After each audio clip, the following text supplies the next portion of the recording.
Naalala ko dati, brother, nag-umpisa lang kami, parang apat lang kami. And look now, sobrang dami na natin. Your love remains forever and ever. You stay the same. Shout it out, come on. So shout it out if you know He's good. Shout it out loud, you are glorious. Jesus, somebody. Jesus, save us.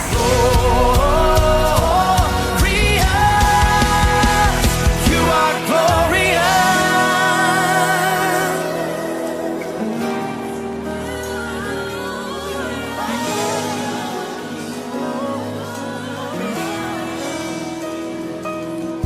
Shine, Jesus. It's been a year since I re-encountered God's presence in this church.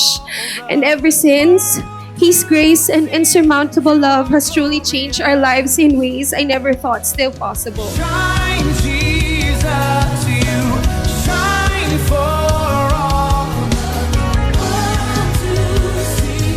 You are glorious. Shine, Jesus, you shine for. Nag-reflect ako sa sarili ko. Tinanong ko, Lord, ano bang gusto niyong mangyari? Nasa lawyer rin profession kami. Ito ang pinaparamdam niyo sa amin.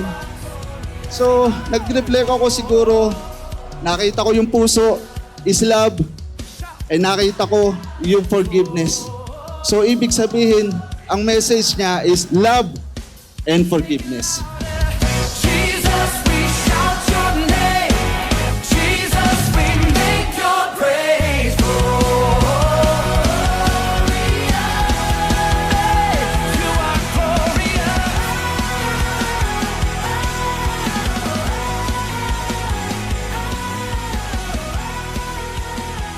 God, you are glorious.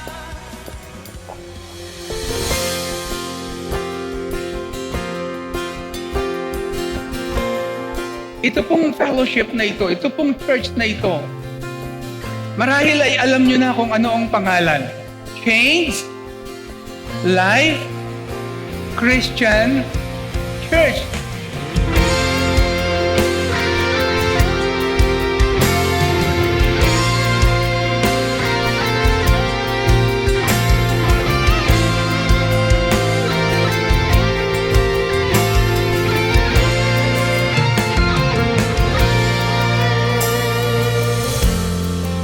Broken and blinded, defeated and weak, a sinner who's lost, nowhere to go.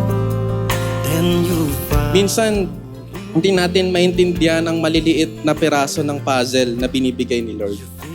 Dumarating ang mga panahon na nagtatanong tayo sa Kanya, nagka-question, nagre-reklamo, pero habang tumatagal, unting-unti nabubuo yung puzzle. And doon na natin na-appreciate kung gaano kaganda ang plano sa buhay niya sa atin. shine, little light, shine. Jesus, your light shine so bright in our lives. Shine. I don't know what season you are in right now, what giant are you facing right now, but I just want you all to lay it all down to Jesus, to lay it all down at His feet, and just completely surrender in Him.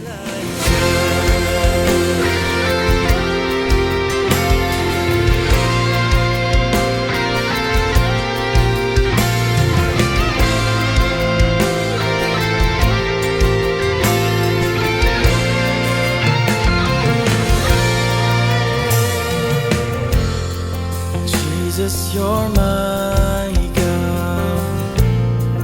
You are my light. You're so good.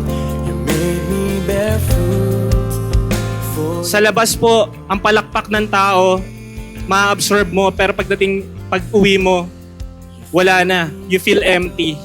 Pero sa Diyos, makita lang po namin na sumasamba kayo sa mga awitin natin.